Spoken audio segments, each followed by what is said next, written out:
우리나라의 원달러 환율은 84% 확률로 계속 우상향하고 있습니다. 서울의 집값은 90% 확률로 우상향하고 있고 금값은 76% 확률로 오르고 있습니다. 우리 개인들이 주식에 대한 투자를 할 때 미국의 1등 주식을 꼭 해야 됩니다. 지금 엔비디아가 미국의 1등 주식이고 지금 2등 주식이 나왔습니다. 바로 유튜브입니다. 여러분들이 보고 있는 이 유튜브가 한 회사다. 우리가 이제 환율에 대비하기 위해서 제일 좋은 방법이 이겁니다. 내 투자금의 90%는 미국 주식, 내 투자금의 10%는 한국 주식을 하고 종목은 딱 하나다. 미국 주식을 꼭 사야만 환율 상승하는 것을 26년 환율이 이제 1,460원대에 머물러 있는데 심각한 상황 아닌가요?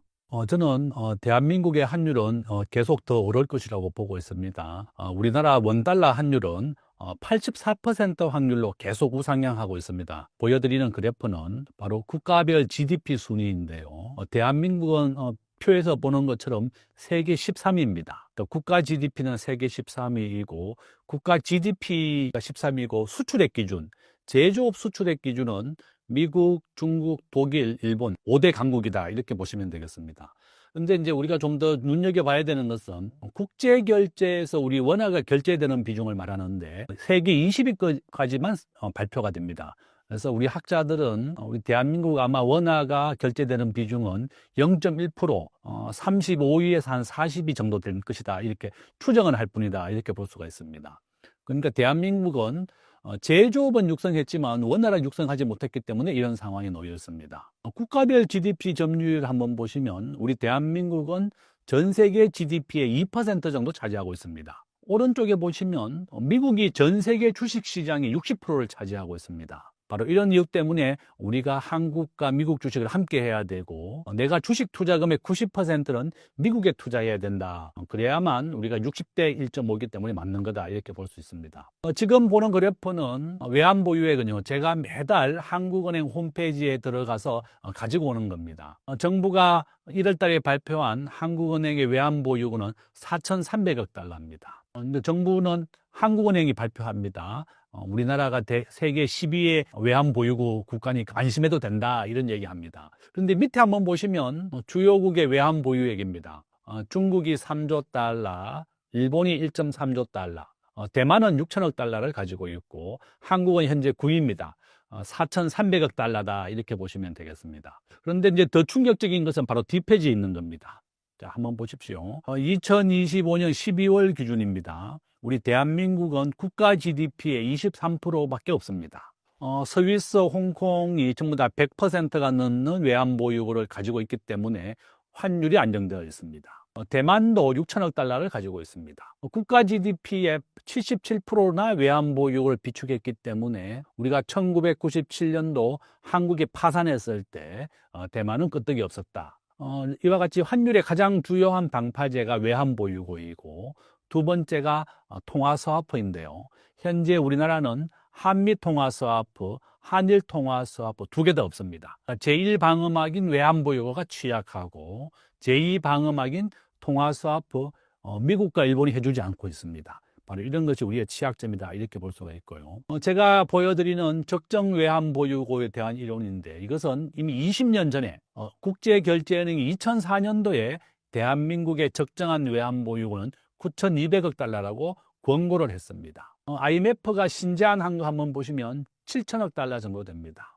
IMF의 기준을 따라서 외환보유고를 비축했던 아르헨티나는 현재 10번째 국가가 파산했습니다. 결론은 IMF가 권고했던 외환보유고보다 더 많이 비축해야 된다는 겁니다. IMF가 권고했던 그거 정도만 비축했더니 국가가 파산한 겁니다. IMF가 권고한 그 방법을 보면 유동외채 30%, 주식자금 15% 이런 겁니다. 우리가 BIS가 대한민국에 권고한 외환보유고는 9,200억 달러인데 현재 4,300억 달러가 우리나라 외환보유고입니다. 그러니까 국제결제은행이 한국에 권유한 것보다 절반 정도도 안 된다 이렇게 보시면 되겠고 이게 구하는 공식은 3개월 정상지급액입니다. 대한민국이 석유를 사올 때 결제하는 금액을 우리가 경상지급액이라고 부르고 유동외채라고 하는 건요 우리가 외국에서 돈을 빌려올 때 단기 채권, 중기 채권, 장기 채권.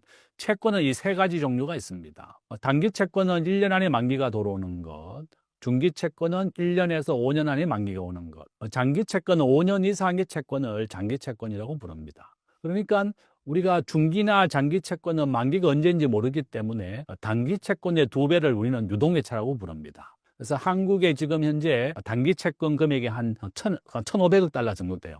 그래서 곱하기 2 하면 유동외채가 3천억 달러가 나오는 겁니다. 3개월 경상지급액은 매달 석유를 사올 때 결제되는 금액이 한 500억 달러다. 그래서 곱하기 3을 하면 1,500억 달러거든요. 거기에다가 유동외채를 더해서 우리가 4,500억 달러가 기도티의 그 모형입니다. 결론은 한국이 국제결제은행이 권고한 것보다 외환보유고가 매우 부족하다는 겁니다. 바로 그래서 환율이 오른다 이렇게 보시면 되겠습니다. 대한민국이 가지고 있는 외화자산 구성 한번 보시면 더 충격적입니다. 우리나라 외환보유고 중에 36%는 미국의 정부채권, 23%는 미국의 정부기관채, 미국의 회사채, 현금은 지금 4%밖에 없습니다. 한 180억 달러 정도 되는데요. 그래서 이제 트럼프 대통령과 우리가 협상을 할 때 200억 달러씩 매년 10년간 미국에 직접 투자하기로 한 겁니다. 그럼 2천억 달러를 우리가 미국에 투자해야 되고, 또 마스가 조선업 분야에 또 1,500억 달러를 투자해야 됩니다. 결론은 3,500억 달러를 미국에 투자하게 되어 있다 이렇게 보시면 되겠습니다. 자, 이게 보시면 바로 이런 이유 때문에 원달러 환율은 84% 확률로 계속 우상향한다 이렇게 보시면 되겠습니다. 밑에 보시면 R 스퀘어라고 되어 있죠. R 자선입니다. 우리 경영학이나 통계학에서는 결정계수라고 부릅니다. 우리가 84% 확률로 환율이 오르는 것에 대해서 설명을 할 수 있다. 이것이 원뜻인데, 그 설명은 좀 이해가 어려우니까 84% 확률로 계속 우상향한다. 이렇게 보시면 되겠습니다. 그래서 저는 2026년도에 환율은 1,600원까지 오를 것이다. 우리 학자들이 가장 예측하고 있는 환율의 인상치는 1,550원이라고 나와 있는데, 저는 이렇게 환율이 계속 우상향하고 있는 것은 바로 이어질 것이다. 이렇게 보고 있습니다.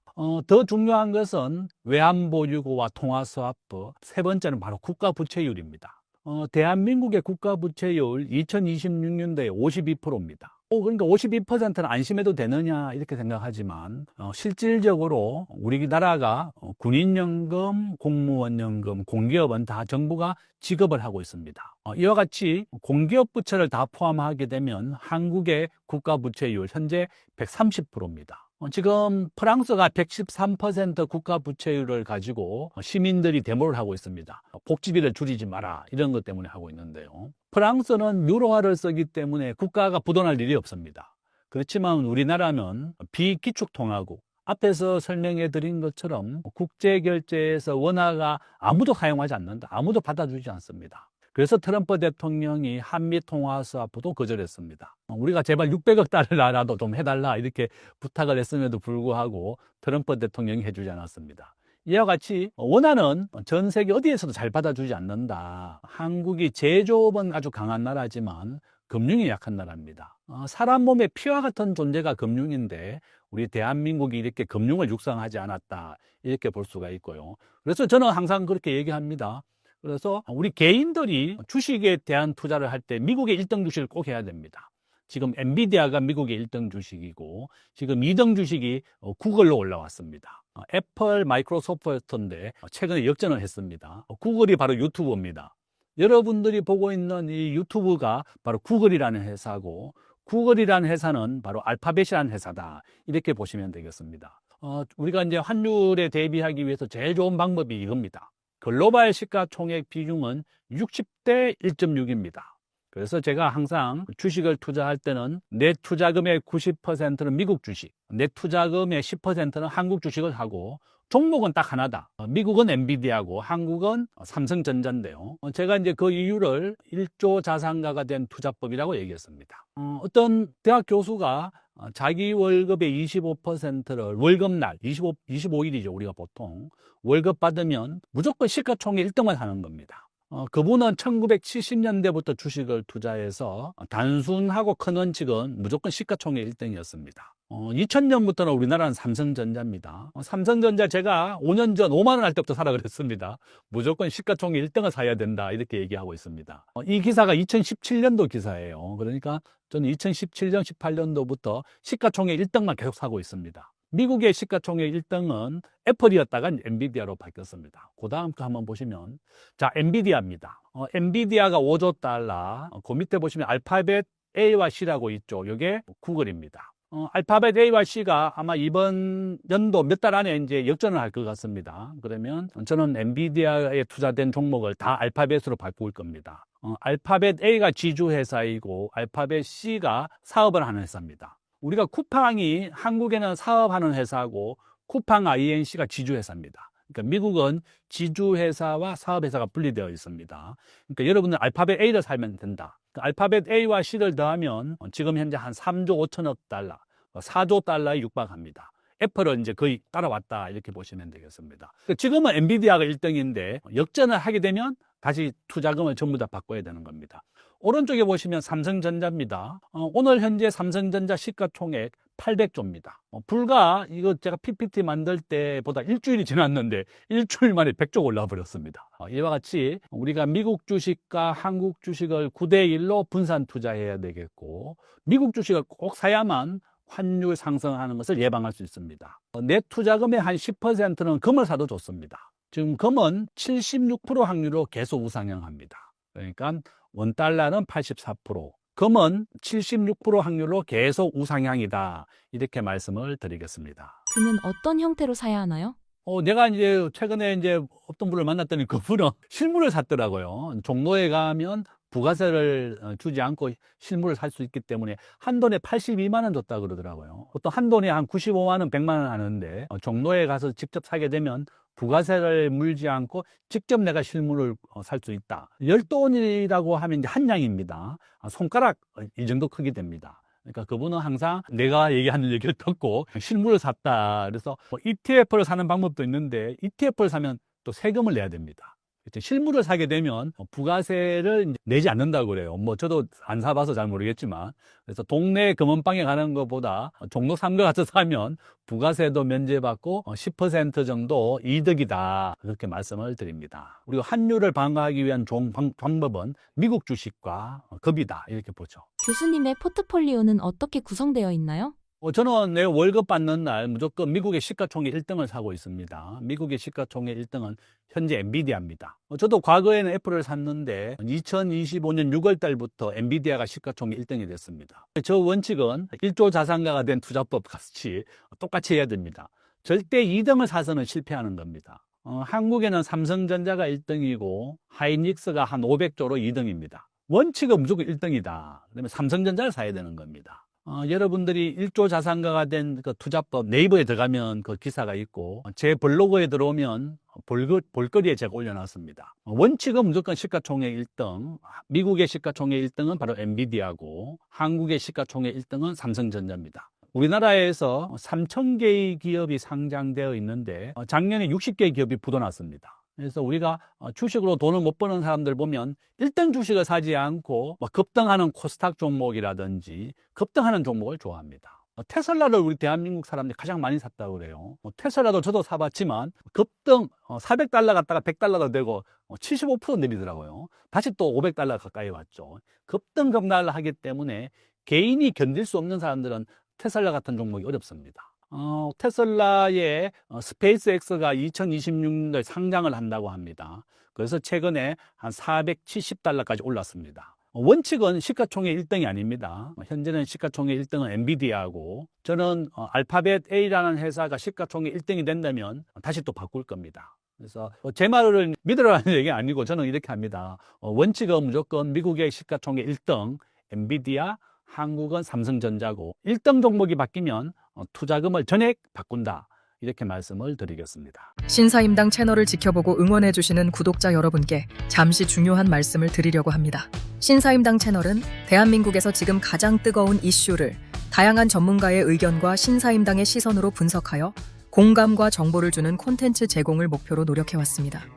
무엇보다 여러분께서 신뢰할 수 있는 영상을 꾸준히 제공하면서 이 채널을 오래 안정적으로 운영하기 위해 이번에 구독자 참여형 후원 캠페인을 기획하게 되었습니다. 일반적인 협찬이나 광고 구조와는 달리 이 채널의 구독자로서 여러분들께서 역대급 파격 할인 특가로 구성한 후원 구독자 더산삼 패키지를 구매하시면 그 패키지 구매 금액의 30%가 여러분 구독자의 이름으로 이 채널의 후원금으로 지급됩니다. 여러분은 부모님이나 가족의 건강을 위한 제품을 구매하고 그 구매 금액의 일부가 이 채널 운영을 위한 후원금이 되는 구조입니다. 특히 이 패키지는 새해 설 명절, 어버이날, 추석 시즌에 고마운 분들을 위한 선물로 설계되어 그 선택이 여러분들의 건강에도 도움이 되고 신사임당 채널의 지속 운영에도 기여한다면 의미 있는 선택이 될 수 있다고 생각합니다. 신사임당 채널이 오래 이어지길 바라는 분, 부모님 건강 선물을 고민하고 계신 분, 광고보다 후원 구조가 더 낫다고 생각하시는 분이라면 우선 1만 후원 구독자로 여러분들이 자발적으로 참여해 주시면 감사하겠습니다. 오늘 안내드린 캠페인에 대한 자세한 내용은 영상 아래 설명란과 댓글창 상단의 고정 댓글을 참고해 주시기 바랍니다. 1만 후원 구독자 회원 모집 캠페인에 신사임당을 성원하는 구독자 여러분들의 적극적인 참여를 기대합니다. 현재 미국 주식이 고점인가요? 고점이라는 거를 평가할 수는 없는데 그건 있어요. 저는 어떻게 평가하냐면은 먹을 게 있다 없다 정도? 저희 집 앞에 마당에 감나무가 있는데 감나무에 감이 쫙 열리면 감이 먹을 게 많으니까 감을 따러 가야 되겠다 이렇게 가잖아요. 지금은 저렴한 주식이 없어요. 뭔가 지금 사고 싶은데 다 기업은 괜찮아요. 근데 저주가에 사자니 너무 비싼 느낌? 다음번 세일 구간에 오고 싶은 좀 세일 구간이 없나? 그래서 세일하는 것들을 이렇게 찾아봤는데 생각보다 없어요. 지금 경기 방어주부터 경기 민감주까지 다 비싸요. 그래서 뭐 여기서 더 올라갈 수도 있겠죠. 왜냐하면 주식이라는 게 펀더멘털 영역이라는 게 있고 광기의 영역이라는 게 있어요. 그래서 뭐 애플이 뭐 250달러가 적정 주가다 그러면 250달러에 멈추는 게 아니라 이때부터는 사람들의 이제 열기 막 광기로 인해서 주가가 막 올라갑니다. 그 250부터 300까지 갈지 350 갈지 450 갈지는 그 광기의 영역이라서 계산이 안 돼요. 대표적인 그 사례가 있었는데 뉴턴이라는 과학자분이 주식으로 돈을 많이 잃었어요. 자기는 수학적으로 계산해서 이 주식이 이게 다 적정하다고 생각했는데 대중의 광기는 물리학으로 계산이 안 되더라 이거죠. 그래서 그분도 돈을 잃었었던 거기 때문에 여러분들이 펀더멘털 영역과 이 광기의 영역 두 가지를 계산해서 지금은 약간은 광기의 영역에 진입했어요. 유동성이라는 축과 AI라는 축 때문에 너무 모든 것을 열광하고는 있어요. 그래서 아마 내년에는 미국 주식이 먹을 게 크게 많진 않을 것이다라고 봅니다. 그러면 엔캐리 청산 우려도 아직 남아 있을까요? 엔캐리 청산이요. 24년 8월 5일이었는데 그날이 제 생일날 터졌습니다. 그러니까 일본이 금리 인상을 하고 나서 이제 우에다 총재가 더 올릴 거야 라고 하면서 이제 제로 금리에서 갑자기 올린다고 하니까 또 놀랬는데 다음번에 또 올릴 거야 라고 하니까 이러다가 금리 어디까지 올라가지? 라고 하면서 그 우려들이 순식간에 터지면서 미국에 들어갔던 자금들이 쫙 빠지면서 엔캐리 청산이 났었던 거예요. 그리고 나서 이제 어느 정도 안정성을 추구해 보는 겁니다. 이렇게 일본이 갑자기 금리 올린다라 발표할 수 있으니까 언제든지 엔캐리 청산에 대비해서 우리가 그 돈을 어느 정도 갚을 돈을 계산해 두고 아니면 레버리지 비율을 줄인다던가 이런 식으로 해놔서 엔캐리 청산이 이번에도 금리를 올렸지만 나진 않았어요. 네. 하지만 제 일본 같은 경우는 금리를 앞으로 4번 정도는 더 올려야 돼요. 5년물 국채가 1.5가 넘었을 거고 지금 30년물은 4% 넘고 일본도 인플레이션이 3% 수준이기 때문에 기준금리를 2% 이상은 올려놔야 정상일 겁니다. 많이 올릴 건데 우에다 총재가 또 올릴 거야 말하면 또 시장이 또 발작할까 봐 살짝 봐줍니다. 데이터 봐서 한번 올려보고 이런 식으로. 그러니까 일본 은행들끼리는 4번 정도 올릴 거라고 어느 정도 예상하고 있는데 지금까지 한 번 올리고 좀 더 눈치 보고 한 번 더 이래서 아마 상반기에 한 번 더 하지 않겠나 아마 이제 그렇게 보고 있어요. 근데 이번에 터지는 건 어떻게 터지냐면 풍선 가운데를 팡 찔러서 터지는 게 아니라 풍선의 끝부분을 딱 찌르면 네. 바람이 쓱 빠집니다. 음, 그 쓱 빠지는 게 있을 거예요. 지금 금리를 생각해 보시면요. 일본이랑 미국의 금리 차가 제일 커요. 일본과 한국의 금리 차는 거의 크지 않아요. 그래서 엔캐리 자금이 의외로 한국에 그렇게 많이 가진 않았고 미국에 많이 갔습니다. 제가 데이터로 계산을 해보자면은 제가 추정한 값에서는 미국 금리 빼기 일본 기준금리 3%까지가 마지노선이에요. 왜냐하면 뭐 수압이라던가 여러 가지 비용들이 들어가기 때문에 최소한 엔캐리로 돈을 빌려서 투자를 하려면 기준금리가 3% 이상 차이가 나야 된다. 라고 보고 있거든요. 근데 이제 딱 그 3% 정도에 붙은 상태이기 때문에 이제는 일본에서 돈 빌려서 미국에 투자하는 게 메리트가 사라졌습니다. 그럼 그 상태에서 엔화가 강세로 돌변하느냐 안 하느냐만 봐야 되는데 엔화가 서서히 강세로 될 거예요. 그러면 미국에 들어갔던 유동성을 서서히 빼겠죠. 또 일본 사람들이 제일 많이 투자한 곳이 미국이었던 거고 미국의 유동성이 서서히 빠져나간다는 게 2026년의 제 예상입니다. 연준의 유동성은 충분한 상황일까요? 연준 유동성이 이렇게 좋지가 않아요. 제가 유동성이 안 좋은 지표들이 몇 가지가 있었습니다. 그래서 한 달 전인가요? 연준의 쿡 이사가 유동성이 안 좋다, 위기다라고 얘기를 하면서 시장이 잠깐 발작한 적이 있었어요.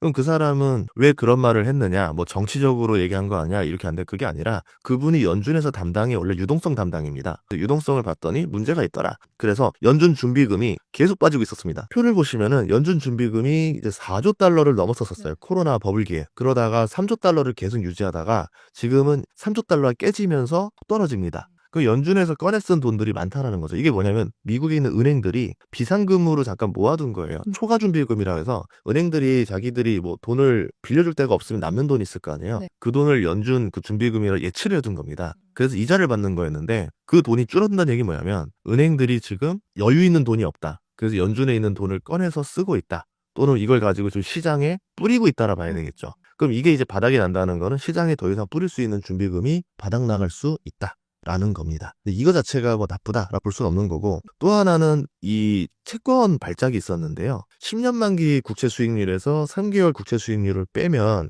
이제 장단기 뭐 금리 역전 현상 이런 식으로 얘기를 하는데 저는 이제 그것보다 뭘 보냐면 한 번씩 이게 튀는 현상이 있어요. 지금 2021년부터 지금까지 5년 동안 이게 6번 튀었었는데 그때마다 한 달에서 두 달 뒤에 증시가 한 번씩 조정을 줍니다. 그래서 저번 12월에 잠깐 왔었던 조정이 그 조정일 수도 있는 거고 아니면은 이걸 조정으로 치지 않으면은 1월이나 2월에 또 조정이 나올 수도 있는 거겠죠. 유동성이 없다라는 흔적들 때문에 지금 이런 일들이 벌어지고 있다. 그래서 이거를 위기로 볼 것이냐가 일반적인 경우의 수예요. 네. 그런데 우리는 변수를 하나 빼먹은 게 있습니다.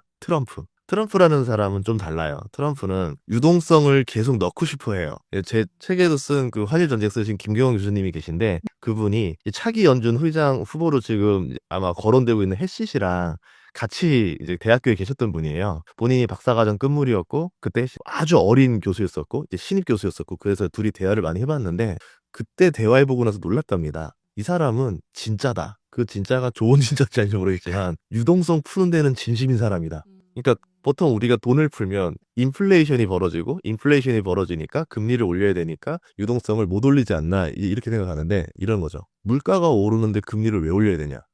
인플레는 잡아야 되잖아요. 인플레를 왜 잡아야 됩니까? 축구 선수로 치면 우리가 한 골 먹히는 게 뭐가 문제입니까? 수비수를 왜 둬야 됩니까? 수비수 다 빼고 공격수로 두면 되죠. 우리가 7골 먹으면 8골 넣으면 되는 거 아닙니까? 그러니까 물가가 오르는 것보다 미국 경제가 더 잘 살면 되는 거 아니냐. 네.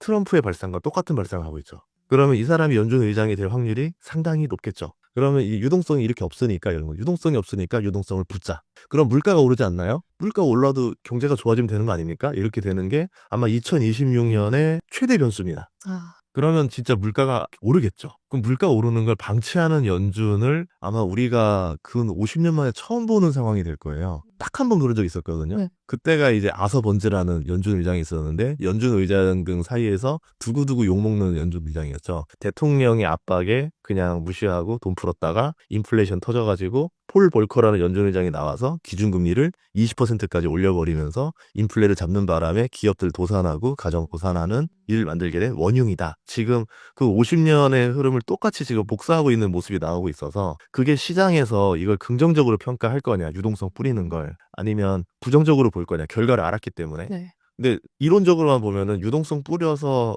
좋은 게 좋은 걸 시기에는 증시가 좋을 수도 있어요. 뭐 나중에 뭐 폭탄이 터지든 말든 우선은 즐기자 뭐 이렇게 갈 수도 있어서 내년 증시의 변수가 그겁니다. 그래서 증시가 여기서 더 업이 될 수도 있고 광기가 더 갈 수도 있고 아니면 이때 좀 많이 흔들리면서 조정받을 수도 있고. 그러면 AI 시장으로 넘어가서 AI가 거품이라는 우려도 존재하는데 수익성이 증명된 상황일까요? 저는 AI 기술에 대해서는 되게 좋게 보는 사람이에요. 저도 실리콘밸리를 자주 가고 실리콘밸리에 너무 자주 가고 공부해야 되겠다 싶어서 사무실을 냅니다. 그래서 이제 나스닥 CEO들 만나서 인터뷰도 계획이 돼 있고 AI를 다 배우고 싶어서 막 왔다 갔다 하는 사람이고 AI 기술에 대해서는 정말 저도 동경하고 좋아하는 사람이에요. 그런데 주가에 대해서는 좀 과하다는 느낌이 좀 들어요. 이게 기술주가 제일 많이 오를 때 특징이 있어요. 첫 기술이 등장했을 때 사람들이 가장 열광합니다.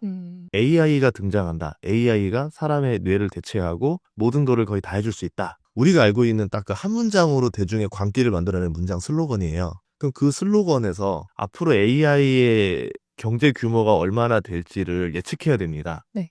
인간의 뇌를 대체할 수 있다 범위까지 넘어가면 AI의 경제 범위는 뭐 무한대로 갈 수 있겠죠. 그러면 주식들이 오르는 범위도 무한대까지 가겠죠. 네.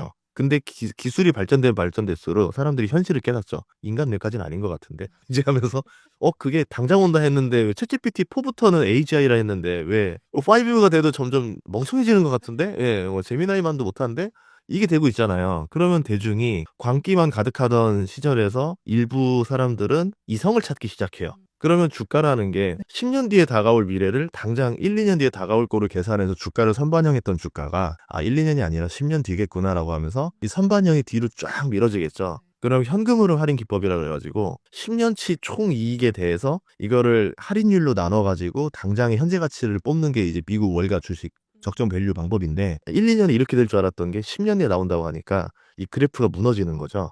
그럼 적정 밸류가 5분의 1 토막, 4분의 1 토막이 나버립니다. 그러면서 주가가 순식간에 급락하는 거죠. 기술의 발전과는 상관없이 첫 기술이 환호하고 사람들이 주가가 올랐다가 크게 조정을 받고 그 다음에 사람들이 떠났다가 한 1, 2년 뒤에 보니까 기술이 더 발전해서 수익성은 나날이 좋아져 있고 PER이 뚝 떨어져 있고 예를 들어 AI 기업을 뭐 한 2, 3년 뒤에는 PER 뭐 15배 살 수 있는 시절이 올 수도 있어요. 넷플릭스가 2022년에 PER 15배였었고요. 메타 그 페이스북 주식이 PER이 10배였었습니다. 그런 기회에 우리가 건질 수 있는 것도 있으니까 AI가 좋다고 꼭 지금 사야 되는 거 아닙니다. 나중에 살 수도 있는 거예요. 그러면 AI 기업 중에 가장 좋게 보신 기업이 따로 있으실까요?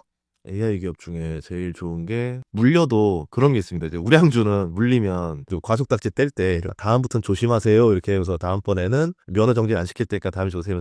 다음에 주가 고점에 복구하는 경우가 많아요. 네, 우량하지 않은 기업들은 그 자리에서 구속당합니다. 다시는 오지 않는 그 고점을 맞아야 될 수도 있어요. 대표적으로 뭐 옛날에 오라클이라든가 이런 기업들도 회복하는데 굉장히 오래 걸렸거든요. 브로드컴이나 이런 데들도. 그래서 AI를 다음번에 이만큼 열광할 수 있을까? 열광은 이렇게 오진 않을 거예요. 이론적으로 수익성이 올라온다 하더라도. 그러면 투자를 많이 했지만 AI에서 우승할 확률도 높지만 실제로 기업이 버는 돈 대비 AI 투자 금액이 크지 않은 기업들 아니면 AI 투자하는 건 요만큼인데 효과는 이만큼 보는 기업들. 저는 두 개를 보거든요. 대표적으로 1번이 구글이고 2번이 넷플릭스입니다. 구글은 구조 보면은 엔비디아의 GPU처럼 TPU라는 걸 만들어서 칩에서 싸우고 있어요. 네. 엔비디아의 그 GPU 칩의 단점이 뭐냐면 첫째 너무 비싸다. 범용적이라. 그리고 두 번째 전기를 많이 먹는답니다. 내년부터 전기료가 엄청 많이 오를 거예요. 미국도. 데이터 센터가 이제 공사 기간이 2년이니까 24년부터 짓기 시작한 게 본격적으로 나오면서 26년부터 미국에 수백 개씩 이제 들어올 건데 그게 다 천연가스 잡아먹는 괴물이고 그 미국 전기료가 급등하는 구간이 아마 내년부터 들어온다라 보고 있거든요. 그러면 GPU를 깔아서 전기를 많이 먹는 데이터 센터가 이게 과연 지금처럼 가능할까가 아닐 수도 있어요. 데이터 센터 전기를 많이 먹으니까 주민들 가정용 전기료가 크게 오르고 있습니다. 네. 주민들이 반대를 해요. 그러면 이제 GPU가 아니라 전기를 잘 먹는 TPU를 가지고 데이터 센터 만들겠습니다. 뭐 이런 식으로 계속 바꿔나갈 가능성이 있을 것 같아요. 그래서 엔비디아가 제일 좀 걱정이 되고 있고 또 구글 같은 경우는 스스로 TPU를 만드니까 마진도 좋은 상태에다가 데이터 센터 쪽에서는 클라우드 이쪽에서는 글로벌 3대장입니다. 그러면 이미 자기가 이걸 잘하고 있고 돈을 잘 벌고 있죠. 그런 상태에서 다음번에 챗 GPT 같은 거를 고객한테 파는 마지막 이제 고객 맞는 전방 산업이 필요한데 제미나이가 있어요. 그리고 오픈 AI는 지금 그게 적자가 너무 심해요. 그래서 적자를 안 면하려면은 얼마를 받아야 되는가 알아봤더니 월 400에서 500달러를 받아야 적자를 면할 수 있다라더라고요. 그러면 챗GPT 쓰자고 월 60만 원, 70만 원씩 낼 사람들은 거의 없을 거라 봐요. 그런 상태에서 좀 제미나이가 우리는 그냥 3만 원 계속 받겠다 하면 제미나이로 다 넘어오겠죠. 구글 입장에서는 애초에 버는 돈이 많이 있고 AI 투자하는 돈은 그 일부만 가지고 투자하고 있는데 이미 벌써 AI 시장 경쟁력에서 압도적인 비용적인 우위를 가지고 있어요. 네. 다른 데들은 수직 계열을 못했기 때문에. 그래서 구글이라는 데가 만약 AI 전쟁에서 1등으로 살아남을 가능성이 높다. 자본력 때문에. 그거는 이미 뭐 제 의견이 아니라 워렌 버핏이 이미 픽을 하면서 그거를 공식화한 것 같고요. 두 번째는 넷플릭스입니다. 넷플릭스가 AI 기능을 되게 잘 쓰고 있어요.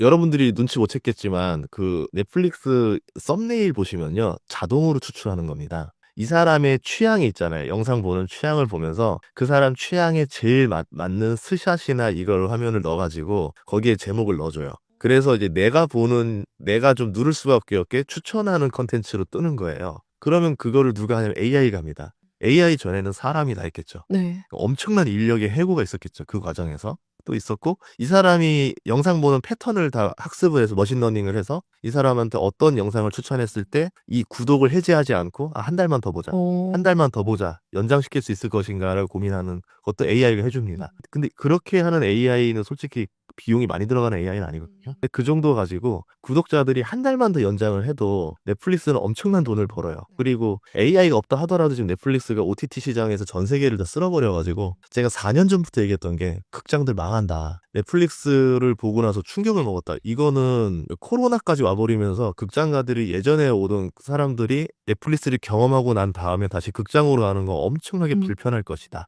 저도 뭐 극장에서 정말 뭐 좋아하는 영화나 이런 게 나올 때 뮤지컬 가거나 오페라가 본다는 느낌으로 보는 정도로는 할 수 있겠지만 애매한 영화 있어요. 우리 옛날로 치면 조폭물, 뭐 느와르물 아. 그거 보자고 영화관 그건 아닌 것 같은 거죠. 그건 그냥 집에서 그냥 틀어놓고 피자 하나 시키고 뭐 맥주 하나 시켜서 이게 보면은 가격 대비 더 가성비가 좋죠. 흑백요리사 같은 거 재밌잖아요. 흑백요리사 같은 거 보면서 집에서 배달시키면서 먹으면 4D입니다. 냄새가 맡고. 네, 영화관에서 흑백요리사 본다 생각해보세요. 팝콘 먹으면서 막 뭔가 차오르지 않는 그 욕구가 있어요. 네, 그런 것들 때문에 점점 이제 자기 집에서 넷플릭스처럼 뭐 OTT 문화가 전 세계로 자리 잡을 것이고 그거를 넷플릭스가 모를 것이다. 그 또 하나의 시그널이 뭐였냐면 워너브라더스 인수했었습니다. 이제 그 승인이 아직 안 난 상태인데 그 왜 그 타이밍에 인수를 했냐면 독과점 그 기준이 30%예요. 넷플릭스가 30% 넘기 전에 워너브라더스를 인수한 거예요. 나중에 넷플릭스 점유율이 넘어난 다음에는 워너브라더스 인수를 하면은 이게 허가가 안 날 것 같으니까 자기들 성장률이 앞으로 빠르게 올라올 것 같으니까 이제 마지노선에서 비싼 값을 주더라도 워너브라더스를 가져가자라고 베팅을 걸은 거죠. 그럼 그 다음부터는 이제 50% 훌쩍 넘을 거란 말이에요. 합쳐서. 디즈니와 정도만 남겨둘 거고 그러면 미국에서 완전 독점적인 지위를 가진 OTT인데 전 세계에서 OTT가 될 거다라고 볼 수 있겠죠. 그래서 저는 만약에 투자 아이디어를 내자면 넷플릭스는 또 이 주가가 어느 정도 올라온 상태니까 한 $80 이하에서 사볼 만할 것 같은데 그 이상은 조금 싸다는 느낌은 안 들고 넷플릭스를 타고 돈 버는 기업들이 되게 많아요. 넷플릭스 요새 보시면 한국 컨텐츠가 1등을 많이 합니다. 대홍수도 평이 안 좋았었어요. 지금 세계 1위 하고 있어요. 진짜요? 예. 그러니까 우리나라 한국에서 찍는 컨텐츠는 저가 가성비 컨텐츠였는데 가성비를 넘어서 유럽과 막 미국에서 막 너무 대활약을 펼치니까 넷플릭스 입장에서 너무 땡큐인 거예요. 한국 거만 찍으면 된다. 근데 한국 거 찍고 나면은 꼭 특징이 먹는 게 계속 PPL로 계속 들어와요. 절대 그 공짜 아닙니다. PPL로 들어가는 건데 한국 음식이 이제 아시아 정도에서 유행하던 게 아니라 미국과 유럽에서도 큰 유행을 하는 불닭볶음면 말고 계속 나올 것이다. 거기에 투자하는 게 더 낫지 않겠는가라고 보고 있는 거죠. 약간 콩고물 떨어지는 것처럼. 예전에 대장금 드라마 있었거든요. 네. 15년 전인가 그때였는데 대장금 드라마 뜨고 나서 돈 번 사람은 드라마 제작사가 아니에요. LG생활건강이랑 아모레퍼시픽이라고 네. 화장품 회사들이 중국에서 히트를 쳐서 돈을 벌었습니다. 그러니까 외국인들은 한국에 있는 배우들을 보면서 예쁘다. 예쁘니까 저 사람 옷 뭐 입지? 저 사람 화장품 뭐 쓰지? 그러는데 딱 화장품 광고가 딱 등장합니다. 이영애처럼 되려면 이거 써야죠. 딱 이러니까 저걸 다 매수하는 거죠. 그래서 뷰티 쪽이라던가 식품 이쪽을 잘 보셔야 됩니다. 이번에 책을 집필하셨는데 이 책에 대해서 간단히 소개해 주실 수 있으실까요? 이번 책은요, 네. 제가 원래 매년 2026년 경제 전망을 쓰고는 있는데 고민을 좀 해봤어요. 제가 그렇게 경제 전망을 쓸 수 있는 자격이 있는 사람인가? 그냥 경제를 좋아하고 투자를 즐기는 하나의 투자자 중에 한 명이라 생각을 하는데 제가 그럴 자격은 없다 생각해서 공저분 중에 정말 좀 그동안 모시고 싶었던 분들을 모셔야 되겠다 해가지고 그때 20년 전에 유명한 밈짤이 있었습니다. 리먼을 예측한 뭐 이제 뭐 부동산 위기를 예측, 삼성 내에서는 리먼 예측하고 2011년 그 유럽 위기 예측해가지고 삼성의 리스크를 피해준 분이기도 하고 대중들한테는 부동산 가격이 이렇게 오르면 젊은 친구들이 근로 의욕이 떨어질 수밖에 없다. 이거는 그 친구들 잘못이 아니라 사회가 젊은 친구들을 망가뜨리는 거다. 부동산이 오르면 청년들이 망한다. 그거를 20년 전에 했던 얘기가 짤로 돌면서 지금 화제가 된 선견지명. 네. 저도 네. 삼성경제연구소 전무님으로 나오셔가지고 이제 활약을 많이 하셨던 분인데 그분을 모셔서 경제 전망에 대한 것들을 두루두루 넣어놨었어요. 그리고 제목을 환율 전쟁이라고 썼는데 그 이유는 환율이 이상합니다. 맞아요. 지금 흐름이 옛날과 완전히 달랐어요. 예전에는 오로지 달러와 그 외 친구들로 다녀서 미국이 강달러면은 전 세계가 약세, 미국이 약달러면 전 세계가 강세. 아주 심플하게 움직였습니다. 근데 지금 이상하게 움직여요. 각 나라가 개별적으로 움직여요. 대표적으로 달러가 생각보다 그렇게 약세는 아니에요. 그런데 지금 위안화가 엄청 강세가 됐고요. 엔화도 내년부터 강세로 돌변할 겁니다. 이제 금리를 4번 정도 올리게 될 거니까. 네. 그리고 원화가 기이할 정도로 약세가 됐었어요. 그러다가 지금은 또 몇 마디에 갑자기 강세로 돌변을 했어요. 4개 나라가 환율이 지 맘대로 따로따로 놀고 있어요. 그러면 이게 과연 정상적이냐? 이렇게 계속 지속된다 하더라도 세계 경제가 안정적으로 유지될 것이냐? 아니라고 보는 거죠. 이것 때문에 아마 내년 경제에 격변기가 등장할 것 같다라고 보는 걸 통해서 내년 경제 전망책을 쓴 겁니다.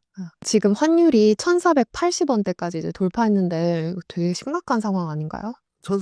1480원까지 돌파했을 때 제가 어떤 얘기를 했었었냐면 영상에도 한번 올렸었던 게 이제 화제가 좀 됐더라고요. 터뷸런스 얘기를 했었어요. 밤에 5분 단위로 네. 장대 음봉이 계속 꽂히는 거예요. 이거를 해석을 하자면 국가에서는 환율 방어를 위해서 달러를 시장에다 팍 매도를 했는데 오히려 뭐 외국 세력이든 개인 투자 세력들이 이게 웬 떡이야 웬 할인이야 하면서 달러를 막 매수를 하는 거예요. 그래서 꺾이자마자 5분 안에 다시 환율이 복구가 됩니다. 1480원으로.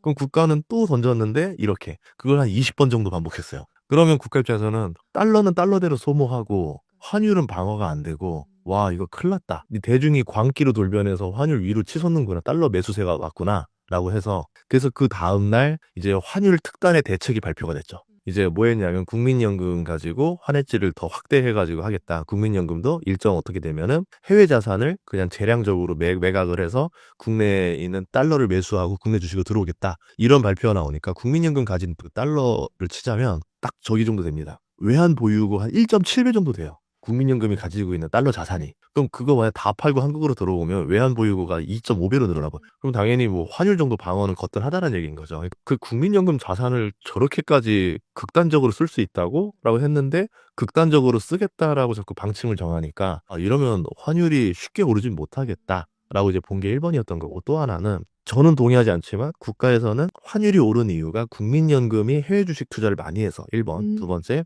그리고 개인 투자자들이 우리 서학개미들이 자꾸 미국으로 투자를 하면서 달러가 유출이 됐다. 2번 이렇게 보고 있는 거예요. 그러니까 그 두 개에 대한 대책만 냈습니다. 그래서 서학개미들이 한국 주식으로 들어오면 1분기 안으로 들어오면 양도세를 100% 감면시켜주겠다. 원래 이제 미국 주식으로 돈을 벌면 250만 원 기본공제 제외하고 나면 22% 세금을 내야 돼요. 그거를 0으로 만들어주겠다. 대신에 한국 주식을 1년 동안 보유해라. 아파트에서 많이 들어본 것 같지 않아요? 실거주 1년 하면 그러니까 종부세 면제. 이렇게 관점을 부동산으로 계산하시는구나 라고 본 거죠. 그래서 이렇게 하면 되지 않겠어라고 하는데 그게 저는 그 효과 있을 거라고 생각을 했는데 그 당시 때만 해도 사는데 에이 그게 무슨 효과가 있어 지금 달러 이렇게 치솟고 있는데 라고 하면서 막상 이제 열어보니까 1480원 했던 환율이 지금 1430원까지 내려왔어요. 50원 떨어졌어요. 3일 만에. 효과를 본 거죠. 그러니까 이제 이런 식으로 좀 큰 정책들 굵직굵직하면서도 좀 긍정적인 인센티브를 주는 정책들을 내라는 얘기인 거죠. 그렇게 되면 효과가 있더라라는 겁니다. 근데 여기서 이제 문제는 뭐였냐면 이게 일시적인 효과냐 장기적인 효과냐에 대해서는 모르겠어요. 일시적인 효과일 가능성이 우선 높아요. 환율이 다시 올라갈 수 있겠죠. 제가 왜 아까 얘기냐면 첫 번째 말한 대로 환율이 오른 요소는 여러 가지가 있는데 국가에서는 국민연금과 개인 투자자들만 타깃으로 잡았습니다. 기업들이 내년에 투자를 해야 되는 금액들 그리고 한국이 미국에 투자하기로 한 금액들 여러 가지 요소들로 이유로 인해서 외환 보유고가 나날이 늘어나고 있지만 그거를 내년에 많이 소진시켜야 될 수도 있어요. 그게 나중에 이제 내년에 다시 또 뭐 외환 보유고가 줄고 있습니다. 기업들이 투자하고 있습니다. 손금액이 늘어났습니다. 이렇게 되면은 한국에 달러가 없네? 다시 한번 환공격을 하러 들어올까라고 하는 세력도 있을 거 아니에요. 근데 그 세력들한테 우리의 방어선을 알려준 거예요. 대한민국은 1480원 정도가 되면은 국가가 기를 쓰고 정책을 내든 뭐하든 해서 내린다. 방어를 하더라. 그러면 이제 1440원에서 달러를 사고 1480원에서 팔고 이거를 계속 반복하면은 어떤 일이 벌어지냐면 짤짤이라고 하는데 투기 세력들은 환율로 짤짤이를 계속 먹을 거예요. 그러면 국가는 실질적으로는 달러만 소진하고 버는 돈이 없죠. 계속 날려먹고 있는 거죠. 그렇게 해서 힘을 쭉쭉 빼놓은 다음에 환투기 세력이 순식간에 1480원을 뚫어버리면 이제 방어의 힘이 떨어진 상태니까 막을 수가 없는 거죠.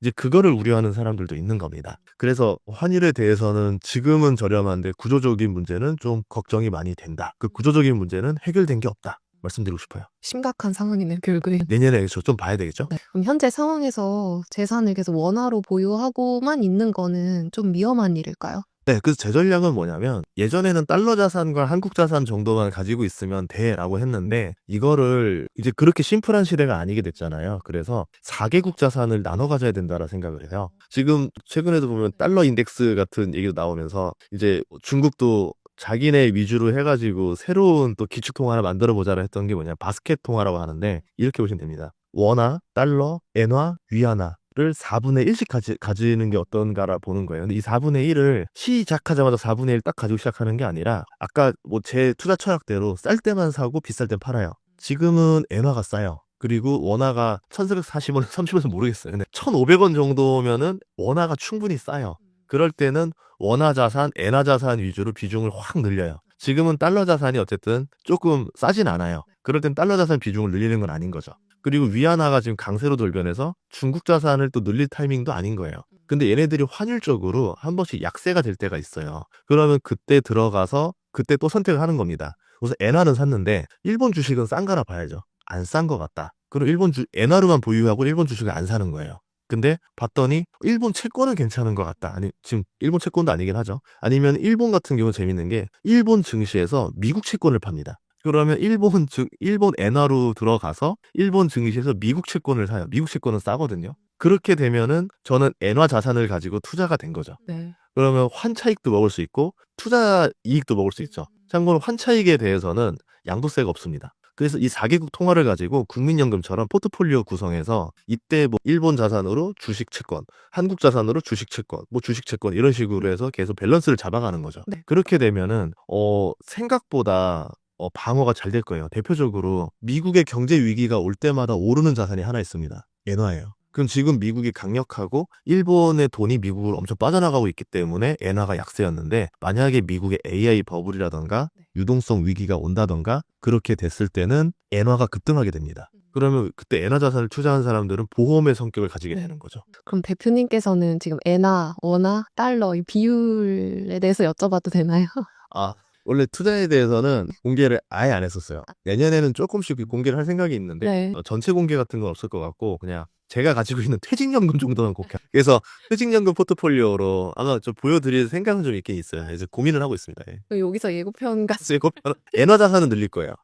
엔화 자산. 엔화는 싸요. 네. 엔화는 싸고 내년에 엔화는 오를 것 같아서 두고 있고 지금 원화도 다 1,500원 부근까지 가면은 다시 원화 자산을 다시 늘릴 거고 달러 자산은 지금은 조금 애매해. 조금 애매해. 위안화도 조금 애매하다. 이 현재 엔화 강세가 한국에는 어떠한 영향을 미치고 있나요? 엔화가 강세로 돌변하면은 단기적으로 장기적으로 영향인데 이렇게 볼 수 있습니다. 원래는 엔캐리 청산이 날 수 있는데 한국 금리가 생각보다 저렴해서 이게 다행스럽게도 엔캐리 청산에 대한 피해를 덜 받을 것 같아요. 애초에 일본 돈을 빌려서 한국에서 이렇게 쓰는 게 메리트가 없었어요. 금리 차가 낮아서. 그래서 엔캐리 청산은 미국이 좀 크게 당할 것 같고 한국은 별 타격은 없지 않겠나가 보고 있고 대신에 엔캐리 청산이 난다는 건 뭐냐면 미국의 유동성이 일본으로 빨아들인다는 얘기잖아요. 그러면 미국 사람 입장에서는 아시아에 골고루 투자를 해놨단 말이에요.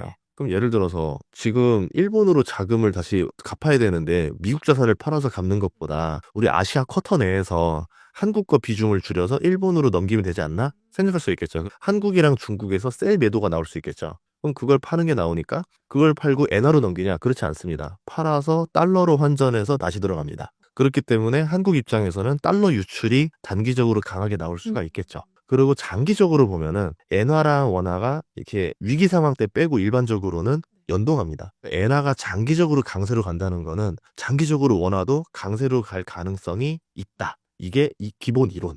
그런데 문제는 지금 4개국이 다 따로 놀고 있다. 네. 그래서 우리가 예상하지 않게 따로 갈 수 있다. 그리고 대한민국에 그러면 왜 환율이 문제인가? 구조적인 얘기인데 이 얘기를 해도 되겠죠? 전화 안 오겠죠? 자, 해보자면 돈을 너무 많이 찍어내요. 그게 좀 문제가 있어요. 이번에도 역대급 국채 발행을 합니다. 순 발행으로는 120조인가 150조 정도 되는데 총 채권 발행이 220조가 넘을 거예요. 그러니까 작년 올해 이어서 역대 최대로 채권을 발행해냅니다. 그럼 시장에 돈을 풀어버리면 당연히 원하는 시장이 늘어나고 달러는 그대로니까 달러 가치가 올라가겠죠. 이 구조 문제를 해결하는 방법이 하나가 있는데 한국이 경제 성장률이 올라가면 돼요. 경제 성장률이 올라서 부채 늘려도 상관없다. 우리는 경제가 더 좋아서 부채 갚을 능력이 더 나날이 좋아지고 있으니까 예를 들어 마통 한도가 늘어나고 있는데 연봉이 같이 늘어나면 상관이 없습니다. 그쵸. 근데 연봉 늘어나는 속도를 봤더니 한국이 26년에 2% 정도 생각하고 보고 있어요. 2.1로 보고 있는데 2.1이 높은 거냐 낮은 거냐라고 보면은 그냥 평타라고 볼 수 있습니다. 일본이 0.9 정도 되고 근데 과거에는 미국이 2%를 기록 많이 못 찍었었는데 최근 들어서 미국이 2% 정도 찍습니다. 그럼 미국이랑 똑같은 수준의 경제 성장률을 가진 나라가 미국보다 국채를 훨씬 더 많이 발행해요. 미국이라는 나라가 채권 발행하는 속도보다 한국이라는 나라가 채권 발행하는 비중이 더 많아지니까 당연히 환율 밸런스상 달러 가치가 더 귀해질 수밖에 없는 거죠. 그러면 두 가지를 선택하면 됩니다. 긴축을 하면 되거나 아니면은 우리가 경제 성장률을 극단적으로 끌어올리거나. 근데 경제 성장률을 극단적으로 끌어올리는 걸 뭐냐면 잠재 경제 성장률이라 그래요. 이 친구가 정말 고기 잘 먹고 잠 잘 잤을 때 키가 얼마나 클 수 있는 유전자로 최대한 뽑아놨을 때 이 정도입니다. 이게 있잖아요. 그게 3%예요. 그러니까 극단적으로 뽑아내봤자 높지 않네요. 부채를 늘려나가는 속도를 따라잡지 못할 것이라 보는 거고 IMF가 계속 경고를 하고 있는 네. 거고 그런 상황에도 불구하고 대한민국은 지금 내수가 죽어 있기 때문에 내수를 살리기 위해서라도 자꾸 적자 재정으로 갈 수밖에 없는 거고 적자 재정을 안 할 수가 없는 게 지방선거가 4년마다 돌고요. 격으로 또 4년마다 국회의원 선거가 있어요. 근데 국회의원 선거나 지방선거나 다 내수와 관련돼 있습니다. 2년마다 내수 경제가 얼마나 잘 됐었는지를 테스트하는 거예요. 그리고 그 사이를 5년마다 주기를 대통령 선거가 돕니다. 그러면 어느 정권이라 하든 간에 긴축이란 카드를 쓰기가 너무 무서운 거죠. 선거에서 질까봐. 정치인들 어쩔 수 없는 게 경제적인 선택과 자기의 정치 그 당의 운명을 결정해야 되는 상태에서는 당의 운명을 결정할 수밖에 없어요. 자기 어쨌든 그 선택이 어쩔 수 없이 그렇게 갑니다. 그리고 국민들도 너무 힘들어요. 지금 죽겠어요. 자영업자 힘들어요. 사업자도 힘들어요라 하는데 그거를 무시하고 저희는 환율을 잡기 위해서 국민들을 다 방치하겠습니다. 이럴 수 없는 거잖아요. 그래서 아마 앞으로 어느 정권이 들어오든 간에 적자 재정을 해결할 수 있는 정권은 안 나올 거라 봐요. 계속 돈을 풀 것이다. 그러면 환율이 예전에 우리 아름다웠던 900원 시절, 1000원 시절 보는 거는 어려울 것 같아요. 그냥 뉴 노멀이라 할게요. 1300에서 한 1600원 사이 범위가 이제 대한민국 환율의 시즌2가 된 거 아니냐 이렇게 봐야 될 것 같아요. 2026년엔 어떤 미국 주식을 사면 좋을까요? 지금 미국 주식이 경기 방어주도 좀 올랐고요. 경기 민감주도 올랐고 경기 방어주가 오른 지 1년이 넘었어요. 대표적으로 고배당주, 담배주, 통신주가 많이 올랐거든요. 그러니까 우리가 기술주에도 열광하고 있지만 월가 자금이 의외로 경기 방어 섹터에도 돈이 많이 들어가 있다는 얘기입니다. 그런 점으로 봤을 때는 그래서 제가 오르게 다 올랐다라 표현을 했던 거고 우리가 봐야 되는 거는 구조적인 변화를 봐야 될 것 같아요. 예를 들어 이제 AI 버블이 꺼진다 하더라도 그렇다 하더라도 돈을 벌 수밖에 없는 것들. 근데 제가 생각한 거는 확실한 하나는 AI 주가는 꺼질지언정 AI 발전은 안 꺼질 거라 봐요. 그러면 AI 발전이 늘어날 때 지금 기저에서 나오는 갈등이 뭐냐면 전기료 갈등이 있어요. 전기료가 꽤 오를 것이다. 보수적으로 잡았을 때 5년 내에 2배 정도 올라갈 거라 보고 있거든요. 제가 계산했을 때. 5년 내에 2배 정도 전기료가 올라가게 되면은 어떤 일이 벌어질 것인가. 천연가스 가격이 많이 오를 겁니다. 데이터 센터 발전원으로 대부분 다 천연가스를 쓰고 있고요. 미국 전력발전원의 절반 이상을 다 천연가스로 쓰고 있어요. 그리고 석탄발전소를 계속 줄이고 있고 그게 다 100% 천연가스로 다 넘어가고 있습니다. 우리가 알고 있는 태양광이랑 풍력은 어떤 느낌이라 해야 될까요? 아이들이 이유식 먹고 밤에 분유 먹는 느낌이라 해야 될까? 영양가가 그렇게 크진 않아요. 약간 그냥 주력은 이유식인 거예요. 이유식 먹는 게 에너지원이고 그냥 밤에 배고프니까 출출한 거 채우기 위한 게 신재생 에너지 정도라 보면 돼요. 그러니까 신재생 에너지도 빠르게 늘어야 되지만 그 비중이 때 주력 에너지는 아니더라. 그러면 신재생 에너지를 만들어서 만약에 데이터 센터로 넣다 보면은 리스크에 빠집니다. 만약에 해가 3일 동안 안 뜨면 어떻게 될 것인가? 예를 들어 비가 좀 오래 오거나 이렇게 돼서 태양광 발전이 3일 동안 공회전을 돌려버리면 ESS에 비축을 해놨다 하더라도 데이터 센터에는 치명적인 타격이 올 수 있다는 거죠. 전력 부족으로. 근데 천연가스는 그런 리스크가 없잖아요. 원자력도 2개가 없고. 근데 원자력은 당장 올 수 있는 게 아니고 한 정말 빨라야 5년, 늦으면 10년 정도 보고 있는데 그러면 10년 정도는 거뜬히 견뎌줘야 될 게 천연가스 발전원밖에 없다는 거죠. 천연가스 가격이 오를 수도 있지 않을까가 제 아이디어입니다. 그리고 원자재들이 지금 계속 들쭉날쭉 심하게 왔다 갔다 하는데 이 원자재 급등이 증시가 무너지지 않는 한은 계속 건드릴 거예요. 돈을 많이 풀었기 때문에. 돈을 풀고 자산이 오르는데 왜 원자재는 오르면 안 되는가? 말이 안 되는 거죠. 원자재도 자산인데 오를 수밖에 없어요. 그러면 마지막으로 안 오른 원자재가 딱 하나 있는데 원유예요. 원유가 지금 56달러 정도 선에 있는데 미국 셰일 회사들이 신규 채굴 들어가면 47달러가 원가입니다. 생산 원가. 그러니까 셰일 회사들이 신규 채굴을 들어가지 않아요. 이거 먹자고 들어갈 수가 없어요. 그래서 신규 채굴도 없고 기존에도 신규 채굴 안 하고 유정을 파서 요 관을 기역자로 꺾어가지고 수압파쇄로 해서 셰일을 채굴했던 건데 신규 채굴을 하라 했더니 너무 귀찮아요. 지하수도 없고 안 돼요라고 하면서 관을 더 늘리는 기법을 써가지고 더 깊이 파냈습니다. 그렇게 해서 셰일 채굴량이 늘어난 거지 채굴 구멍 수는 자꾸 줄고 있어요. 근데 이것도 한계에 다다르기 시작했습니다. 그래서 아마 내년 정도를 미국의 원유 생산량 피크로 보고 있어요. 원유가 더 이상 생산되지 않을 것이다, 늘질 않을 것이다. 그리고 오펙도 계속 뭐 증산을 25년 내내 했기 때문에 유가가 떨어졌는데 막상 그렇지 않다라는 데이터가 있습니다. 그래서 저도 이제 미국의 유료 리포트 200만 원짜리 보고 있거든요. 네. 원유만 알려주는 데가 있어요. 어. 근데 그걸 보니까 뭐냐면 사우디 더 이상 캐파 못 늘린다라는 보고서 나오더라고요. 이미 벌써 풀캐파 돌리고 있다. 그래서 우리 원유 전망 EIA라든가 이런 전망과 다르게 사우디 쪽에서 증산이 더 이상은 어려울 것이다. 그러면 25년 생산량이 지금의 생산량 풀캐파에 도달했을 것이다. 이겁니다. 그리고 아까 천연가스 얘기했잖아요. 미국에서 셰일가스를 파면요. 오일이 85% 나오고 가스가 15% 나와요. 근데 천연가스 수요가 자꾸 늘어나니까 그러면 생산업자 입장에서는 살짝 비중을 조절해서 조금이라도 가스가 더 많이 나오게 할 수 있어요. 그럼 그만큼 오일이 덜 나옵니다. 그러면 오일 생산량이 우리가 예상한 것보다 조금 덜 떨어질 수도 있겠죠. 그리고 원유 가격이 지금 한 20년 정도 보더라도 바닥권에 있어요. 그러면 지금 정유주는 굉장히 저렴하게 살 수 있는 주식이 될 수 있겠죠. 정유주를 가장 바닥권에서 살 수 있으면서 정유주가 돈을 좀 벌면은 배당이 굉장히 괜찮습니다. 배당주로 돌변하고 원자재 자산 유동성을 줄이지 않고 해시시 와서 만약에 저 기름을 붓는다라고 그러면 모든 자산이 거품이 날 텐데 그때 원유가 과연 안 오를 수 있을까? 아마 원유는 우리 3년 전에도 150달러를 눈으로 봤잖아요. 3배 올라갈 수도 있습니다. 그러면 그때 정유주 주가는 또 난리가 날 수 있겠죠. 그런데 전기료가 치솟다 보니까 그 수요가 미국에서 폭발적으로 나올 거고 데이터 센터 개수를 계산해 봤더니 미국에 5,500개가 있어요. 그리고 세계 2위가 독일, 프랑스 이 정도인데 500개 있습니다. 전 세계 데이터 대부분이 미국에 다 있어요. 그래서 미국부터 전기료가 25년에 크게 올라가지고 지금 난리가 났습니다. 나는 아무 잘못도 없는데 저 옆에 데이터 센터 진 것 때문에 우리 전기료가 크게 올랐다. 그래서 뭐 특정 지역에서 낙찰 가격이 10배 올랐다 이런 뉴스도 나왔는데 그 정도까지는 아니라 하더라도 한 5년에 2배 정도는 볼 수 있을 것 같다. 그래서 제가 보는 거는 정유주, 천연가스주, 또 하나는 뭐냐면 전력 발전 민간 사업자들. 예를 들어서 이렇게 할 수 있어요. 태양광 발전소를 제가 설치할 수 있습니다. 그래서 전력을 팔을 수 있어요. 민간들한테. 미국은 그게 가능해요. 한국은 안 되지만. 그러면 그때 설치할 때는 어떻게 생각하냐면 지금의 전기료를 계산하죠. 10만 명의 주민들을 대상으로 지금 내가 이 정도 원가에 만들어서 팔면은 대략 한 17센트 정도를 받으면 전기료를 적정하겠다. 계산을 잡아서 했는데 5년 뒤에 전기료가 2배로 늘면 어떤 일이 벌어지냐면 제가 설치한 비용은 늘어난 게 하나도 없어요. 전기료만 더블이 됐어요. 그리고 예를 들어서 천연가스 같은 경우는 같이 비용이 원자재가 올라가니까 같이 되는데 태양광 발전소면 원가가 똑같습니다. 태양광 가지고 하니까. 그럼 예를 들어 10% 마진 보던 게 가격이 2배가 되면은 마진율이 110%로 증가합니다. 마진율이 110%가 된 사업이 주가가 그대로 있을 리는 없겠죠.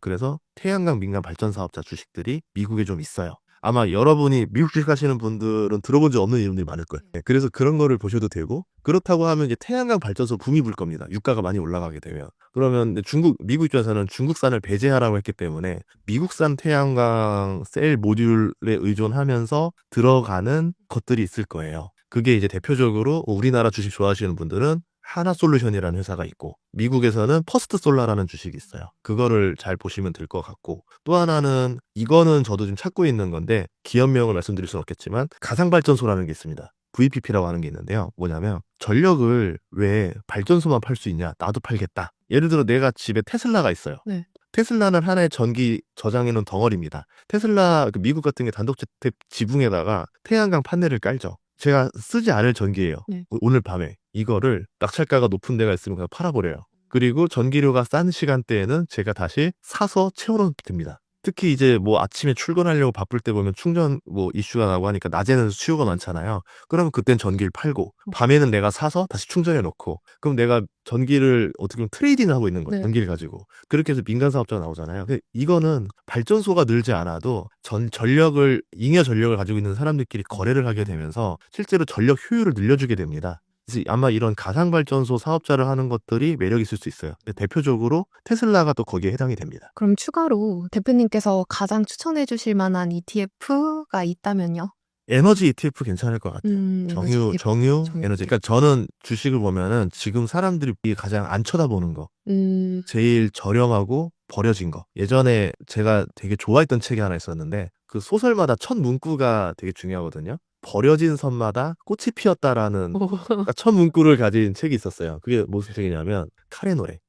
네, 명량해전 그걸 또 모티브로 썼던 김훈 작가의 소설책인데 주식 제 모토가 그거예요. 버려진 업종마다 꽃이 피었다. 버려진 업종의 주식을 싸게 사서 그 업종이 한 1, 2년만 버티면 턴 어라운드 될 수 있는 것들을 산단 말이죠. 그래서 아까 뭐 에너지, 천연가스라든가 정유라든가 이런 것도 괜찮고 길게 본다면은 배당 성장주가 제일 좋아요. 배당 성장 ETF들이 제일 매력적으로 보고 있고 만약에 이번에 AI 버블 좀 우려 때문에 증시가 꺾이고 나면 미국은 V자 회복이 어려울 수도 있어요. 유동성이 워낙 많으니까 V자 회복이 좀 계속 나왔는데 유동성이 지금 빠지고 있는 시그널들이 계속 나오고 있잖아요. 유동성이 계속 빠지고 나가는데 V자 반등 나오기 쉽지 않거든요. 그러면 V자 반등이 안 나온다는 거는 횡보를 한다던가 그때 리먼 이후에도 미국 증시가 한 5년 정도 침체기가 있었습니다. 기술주가 한번 버블 치고 나면 휴지기가 있거든요. 그렇게 되면 오히려 한국 주식에도 좋을 수도 있고 그래서 오히려 ETF를 한다면은 그때는 코스피 관련된 ETF를 하는 게 훨씬 더 낫지 않을까 ETF. 이렇게 보고 있고 또 하나는 ETF 얘기했으니까 힌트 하나만 드리고 가자면 네.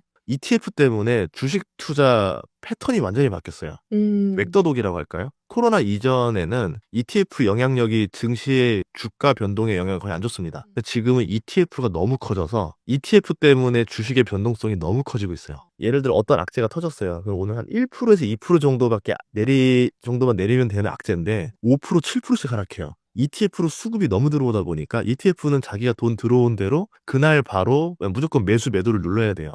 그리고 또 문제가 뭐냐면 한 종목만 가지고 있는 게 아니라 바스켓을 가지고 있어요. 그래서 특정 기업에 대한 매도 시그널이 나오면 얘를 팔기 위해서 나머지 주식까지 다 같이 팔아야 됩니다. 시장 교란이 돼버렸죠. 완전 베스가 돼버렸어요. 그래서 ETF 특징을 보자면 ETF라든가 어떤 테마에 한번 걸렸다, AI에 걸렸다, 뭐에 걸렸다 그러면 그 대형주들만 계속 올라갑니다. 대표적으로 S&P 500 ETF로 돈이 엄청 많이 들어오고 있는데 거기에 40% 비중이 시총 1위부터 10위까지예요. 시총 1위부터 거의 8위까지가 다 AI 기업입니다. 그러면 나머지 490개 기업엔 돈이 60%밖에 안 들어오고 40%가 10개 기업에 쏠려서 매수 버튼만 누르고 있으니까 당연히 이제 빅테크 위주로 증시가 올랐던 거죠. 그럼 다음에 만약에 증시가 한번 꺾였어요. 그럼 다음번에 내가 주식 투자하는 사람이라면은 대형주만 투자해야 되겠죠. 대형주만 투자하는 ETF들이 있을 거예요. 그게 아마 앞으로 더 메리트가 나올 겁니다. 현재 테슬라 주가는 어떤 상황이고 또 적정 주가는 어떻게 보고 계시나요? 테슬라 주가는 되게 재밌죠. 되게 재밌는데 $500 넘기기가 심리적으로 쉽지가 않아요. 그리고 이게 또 $200 이하로 내려가기도 쉽지가 않아요. 그래서 이 참 희한한 주식이에요. 왜냐하면 테슬라가 $102까지 내려갔던 적이 있었어요. 22년도 마지막 거래 전전일이었을 거예요, 아마. 기억이 맞다면 12월 30일인가 12월 29일이었는데, 제가 그때 $102 때 전 재산을 테슬라에 몰빵을 해봤었거든요. 그래서 명확히 기억합니다. 그 다음날부터 피가 마르는 저희 게스트는 갑자기 막 $100 깨진다라고 얘기하고 있고, 차트를 보여주면서, 전 전재산 투자했는데 말할 수 없잖아요. 어떡하지? 그러고 있었는데, PER 높다 막 하고 있었고, 그때 몰빵 매수를 때릴 수 있었던 이유가 뭐였냐면, 주가가 그렇게 떨어지고 나면은 대중 인기 순위에서 떨어져야 정상이에요. 주가가 $300에서 $102까지 수직 낙하를 했는데, 순매수 거래나 이런 거 상위 1등을 계속 찍고 있는 거예요. 이거는 애증의 테슬라다. 연인들끼리 헤어져라고 할 때, 정말 싫어서 헤어져. 다시 보기 싫으니까 헤어져가 있고, 너를 사랑하지만 뭔가 싸운 마음 때문에 홧김에 헤어져 같은 게 있잖아요. 근데 이거는 홧김에 헤어져에 가까운 거죠. 그러면서도 테슬라를 모두가 다 지켜보고 있는 그 모든 뉴스들이 테슬라 $100 깨진다는 뉴스가 항상 메인 기사에 올라오고 그 얘기는 테슬라의 호재만 나오면 주가는 다시 이게 애증이 빠와가는 하나 차이라고 다 돌변할 가능성이 있다라고 생각해서 모두가 테슬라를 버리지만 지켜보는 타이밍에 혼자 그냥 죽자 이런 생각으로 들어갔습니다. 진짜 어느 정도로 들어가야 되냐면 그때 2008년 리먼 때도 제가 폭락장일 때 마이너스 60% 찍어봤거든요. 근데 우량주 가지고도 마이너스 60% 찍습니다. 그 당시 때 다. 근데 그때 더 사야 되는데 못 샀어요. 너무 후회됐었어요. 리먼 때도 이쯤이면 사야 된다라고 하는데 너무 그때 막 뉴스들이 너무 무섭게 막 영상이 나오니까 그때도 매수 버튼을 못 당겼었어요. 그런데 이번 거에서는 이번엔 당길 수 있겠다. 그래서 이 당기다 실패하면 어떤 일이 벌어지지? 전 재산 다 날리는데 괜찮아? 그러면 뭐 어떻게겠어? 그래도 걸어봐야지 이래가지고 그때 딱 걸었는데 그게 이제 제대로 걸렸죠. 그게 또 불안해가지고 미국 테슬라 본사라고 해야 될까요? 프리몬트 공장까지 가서 시찰을 하고 왔어요. 그래서 눈으로 보고 나니까 확실히 안심이 되더라고. 뭐냐면 와, 실리콘밸리에서 저렇게 극단적으로 효율을 추구하는 회사를 본 적이 있나? 구글이나 뭐 이런 빅테크를 가보면 세상에 저렇게 기 빠진 회사 저렇게 비효율적이라고? 이제 진짜요? 예, 그러니까 캠퍼스라 부릅니다. 공장이라 안 부르고. 뭐냐면 일하고 싶으면 일하고 출근하고 싶으면 하지 말고 쉬고 싶으면 쉬고 뭐 오전에 골프 치고 출근하고 그냥 대신 알아서 성과주의인 거죠. 빅테크들은 성선설에 가까운 느낌으로 사람을 관리하는 곳인 것 같고 테슬라는 성악설로 보는 것 같아요. 쥐어짰나요? 네, 뭐 간식 먹는 곳이 공장에서 창문만 열고 살짝 바로 바깥에 야외에 있고 사무실이 공장 먼지 날리는 2층에 그냥 그대로 같이 있어서 공장 먼지를 마시며 이렇게 해야 되는 상황인 거고 인권에 대해서는 좀 뭐 할 말이 없겠지만 AGV라고 이 기계들이 물류 로봇들이 돌아가는데 얘네가 딱 움직일 수 있는 폭만큼만 공간을 놓고 나머지는 다 공장 설비 시설이에요. 1층, 2층, 3층을 적층으로 쌓아가지고 차를 막 뒤집으면서 2층에서 조입하고 다시 1층으로 뒤집어주고 막 공장을 연면적으로 활용해버립니다. 인간이 굉장히 뭐랄까 보조에 가까운 느낌이라 될까? 그걸 보면서 휴머노이드 로봇 나오면 휴머노이드 로봇으로 다 대체하려고 이렇게 미리 설계를 해놨구나. 그거를 계산에 땡긴 거죠. 그래서 뭐 언젠지는 모르겠지만 저가격에 사서 손해를 보지 않겠다 싶어서 더 기다렸었고 그때 $300 되기 전에 엑시트하고 나왔었어요.